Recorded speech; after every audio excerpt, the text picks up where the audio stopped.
Untuk selanjutnya mari kita buka taklim kita ini dengan bacaan suratul Fatihah. Kita niatkan mudah-mudahan dengan barokah suratul Fatihah ilmu yang kita kaji dijadikan oleh Allah ilmu yang manfaat, ilmu yang barokah di dunia wal akhirah. Serta dengan barokah suratul Fatihah mudah-mudahan kita semua, keluarga kita diberikan kesehatan, yang sakit diberikan kesehatan, panjang umur, sehat walafiat. Keluarga kita dijadikan oleh Allah keluarga yang sakinah, mawaddah warahmah.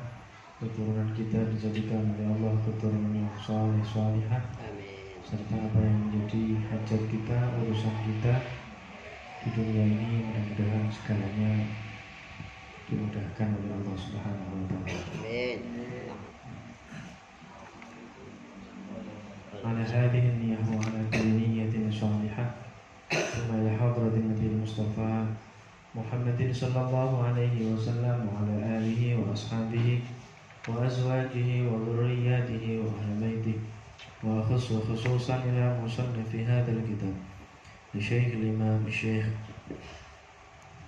Salim bin Sumar al-Hadrami, thumma ila hadrat ila jami'il muallif kutubi wa musannifiha wa syarihiha wa muhashiha wa khususan ila jami'i muallif kutubi, thumma ila hadrat khususan ila jami'i masyayikhi wa khususan ila syekhuna Abdullah Fakih Langitana, syekhuna Maimun Zubair Salam, syekhuna Syekh Ahmad Tajud Musabdiri, thumma ila hadrat ila mujizi ki Abdul Hannain ki Ahmad Yasin Masmuni ki Kusama Asdiki ki Ahmad Ibn Rashidi, thumma ila hadrat ila jami'i awliyaillahi ta'ala min masyarikil ardi ila magharibiha barriha wa bahriha, khususan ila sultan al-awliya sayyidina Syekh Abdul Qadir al-Jailani radhiyallahu anhu, Syekh Abdul Hasan al-Syadili, Syekh Al-Hawti Naqsyabandi, Syekh Al-Qasim al-Junaydi, Syekh Ahmad al-Rifai, Syekh Ahmad Badari, wa Qarni Hasan Basri, Ibrahim al-Tasuki, thumma ila hadrati ila Syekh Sayyid Muhammad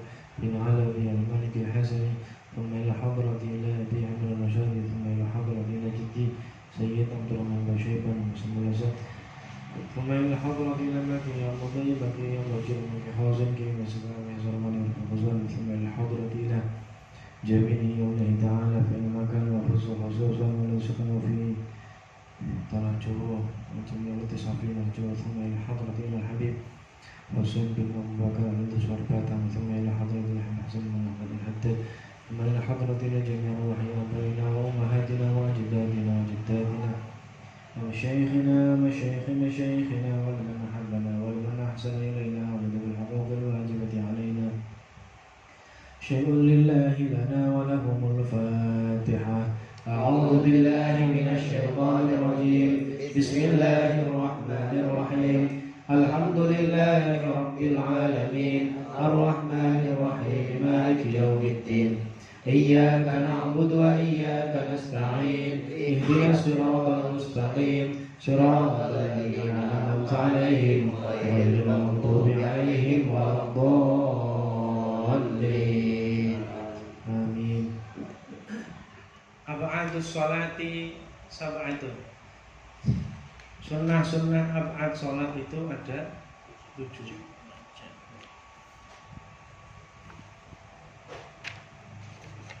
Ini secara secara global ada 7, tapi kalau secara terperinci ada 20 sunnah ab'ad.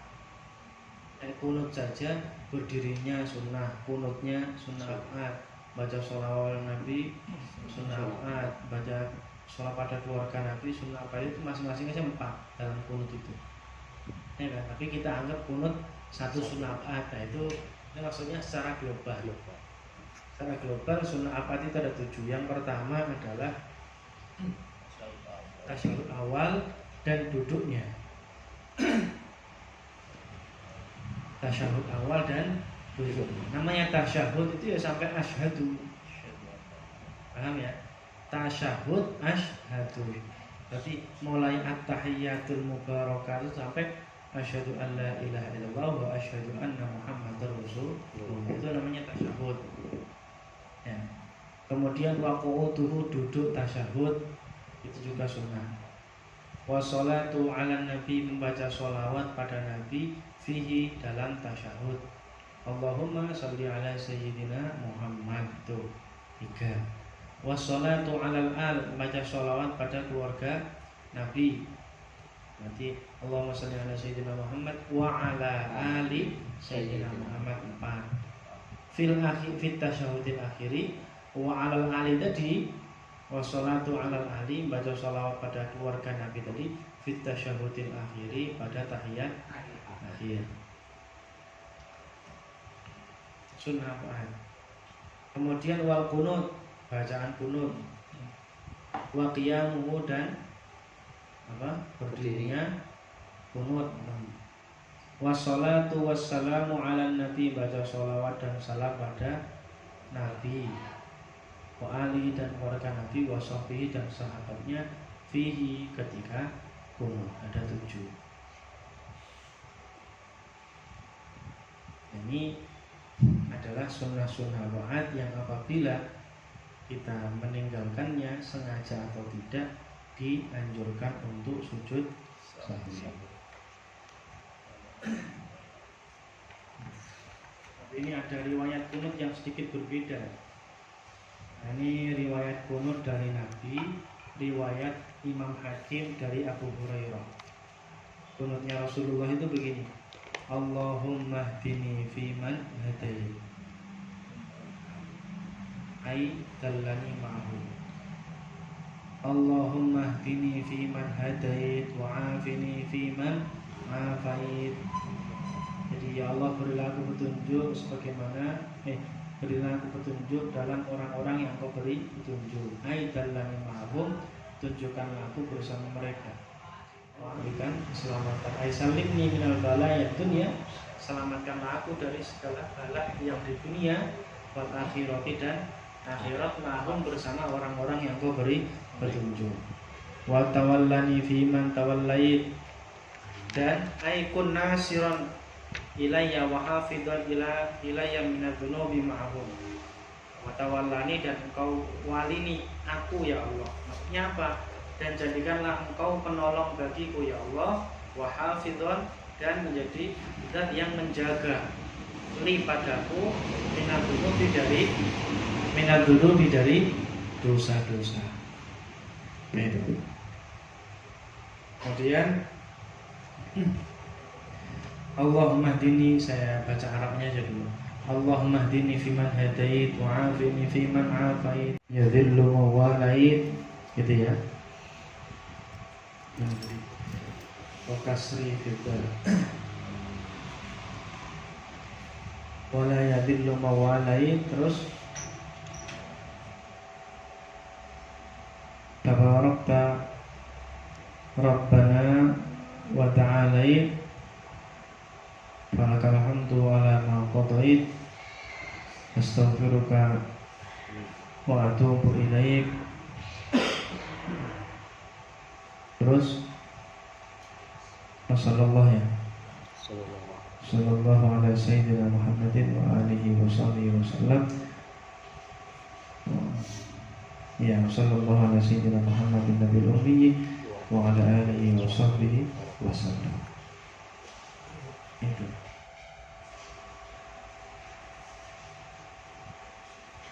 Ya, itu seperti yang biasa kita baca. Kemudian ini 7 ini adalah disebut dengan sunnah-sunnah ab'ad. Jadi kalau kita meninggalkan salah satunya saja, kunut iya, tapi tidak baca sholawat, tetap sunnah ab'ad. Tetap dia apa? Sujud sahwi. Disunahkan sujud sahwi. Dia ketika kunut ya berdiri, ya baca sholawat pada Nabi, tapi tidak baca sholawat pada keluarga Nabi, ya sujud sahwi. Dia kunut baca sholawat pada Nabi, keluarganya, tapi tidak baca sholawat pada sahabatnya, sama, tetap sunnah sujud sahwi.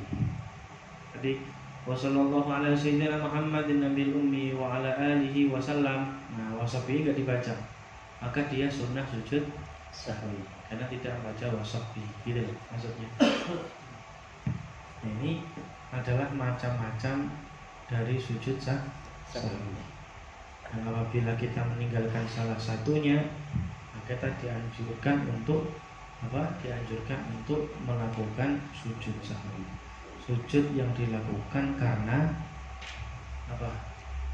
lupa atau sengaja meninggalkan sesuatu yang disunnahkan. Wallahu a'lam bishawab. Ada pertanyaan? Silakan. Iya, ada pertanyaan juga.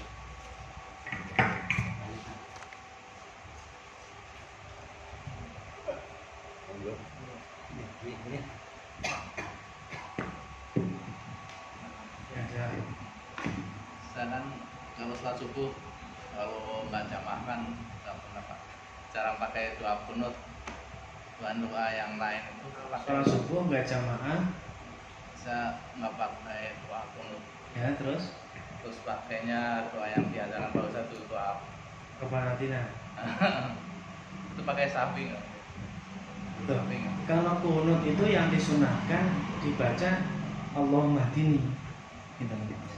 Tapi bukan saya menganjurkan rebaatin, tidak. Saya berarti salah dengan salah paham dengan penjelasan saya. Yang dianjurkan tetap Allahumma hdini sebagaimana kunut yang biasa itu. Tapi kalau dia nggak hafal doa kunut, kemudian dia baca doa yang lain, contohnya Rabbana atina seumpama, dia sudah mendapatkan pokok pahala doa kunut, pokok pahalanya, tapi yang nggak sempurna gitu. Paham ya? Pokok pahala itu minimalnya. Jadi kalau orang punya rumah kan beda-beda. Rumah gedong lengkap dengan segala perabotannya, dengan yang penting rumah walaupun gede kan ini beda.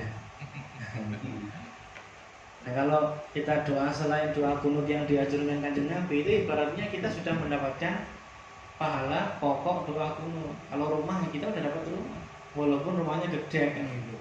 Yang penting kan rumah namanya, ada tempat tidur, ada ruang tamu, ada buat masak, ada kamar mandi. Itu namanya rumah ya kan. Tapi kalau yang sempurna tetap dengan Allahumma hdini fiman hadait tadi dan seterusnya tadi. Nggak apa-apa, daripada nggak punya rumah kontrak.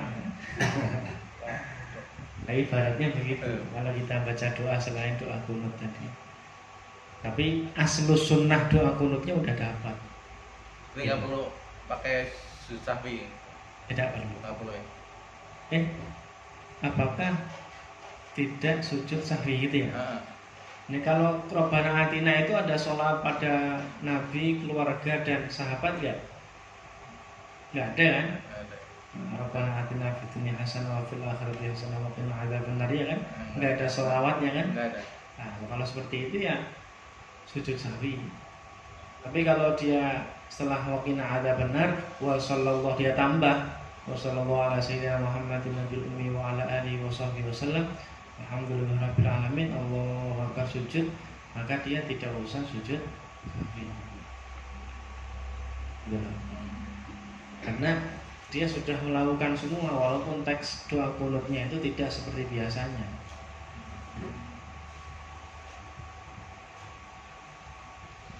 Karena nggak apa. Iya betul. Atau mungkin tetap sujud sahwi karena dia meninggalkan kunut yang maksur, kunut yang memang dari Kanjeng Nabi, dia tetap sujud sahwi nggak masalah. Ya, intinya harus hafal doa kunut lah intinya Pak. Ya, tidak Ya, harus sih. biar apa? Anjuran. Anjuran. Anjuran. Kalau saya kadang sholat nggak pakai kunut-kunutan ya, kan sunnah gitu. Ya, yang sekali-kali akan menunjukkan bahwasanya kunut itu tidak wajib, kunut itu sunnah. Sunnah apa? Ya, tapi sunnahnya apa? Nah, kalau kita meninggalkan sunnah untuk menggantinya dengan sujud sahwi. Gitu.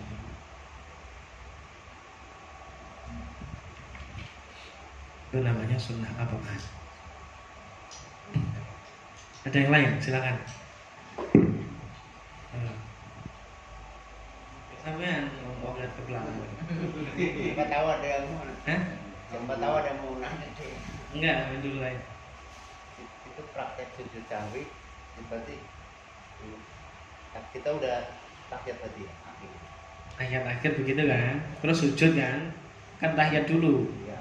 Tahiyat dulu selesai fil alamina innaka hamidum majid, terus atau doa dulu itu Allahumma inni a'udzubika min adzabil qabr itu dibaca selesai dulu, setelah itu sujud. Nah, sujud seperti biasa. Nah, terus duduk iftirash lah begitu. Terus sujud lagi. Bacaannya Apa? Bacaannya subhanaman la yanamu wa la yashu 3 kali. Subhanaman maha suci zat la yanamu yang tidak tidur wa la yashu dan tidak lupa, tidak lalai. Subhanaman la yanamu wa la yashu 3 kali. Nah, setelah duduk sujud lagi yang kedua, terus baca tadi lagi subhanaman la yanamu wa la yashu. Setelah itu duduk terus salam. Nah, duduk yang sebelum salam tadi itu duduk tawarruk. Tawarruk itu enggak, yang tadi. Nah, begitu duduk tawarruk. Terus tahiyat akhir. Tapi kalau duduk di antara dua sujud itu duduknya iftirash. Iftirash itu menggunakan telapak kaki sebagai bantalan. Paham ya? doanya tadi gimana? belum Enggak apa juga enggak apa-apa. Oh gitu ya, yang penting gimana tadi Yang penting urutannya kalau jawab tadi Subhanaman. Subhana man la yanamu wa la yashu. Ayo bareng-bareng. Subhanaman subhanaman la yanamu la yanamu wa la yashu. wa la yashu. Nah, coba diulang Pak Yusril. subhanallah yang Oh, loh. Subhanaman subhanayam Subhanaman subhanaman la yanamu layanamu wa la yashu. walayasu Nah, diulang lagi.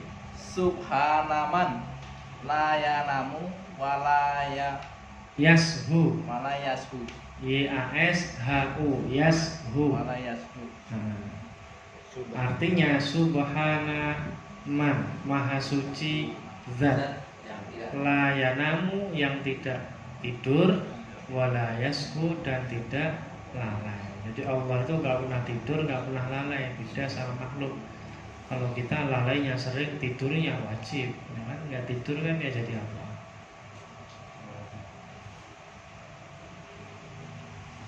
Ya Allah beda sama kita.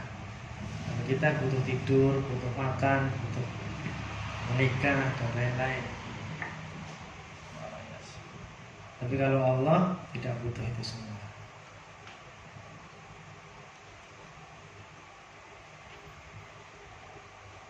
Yang lain silakan.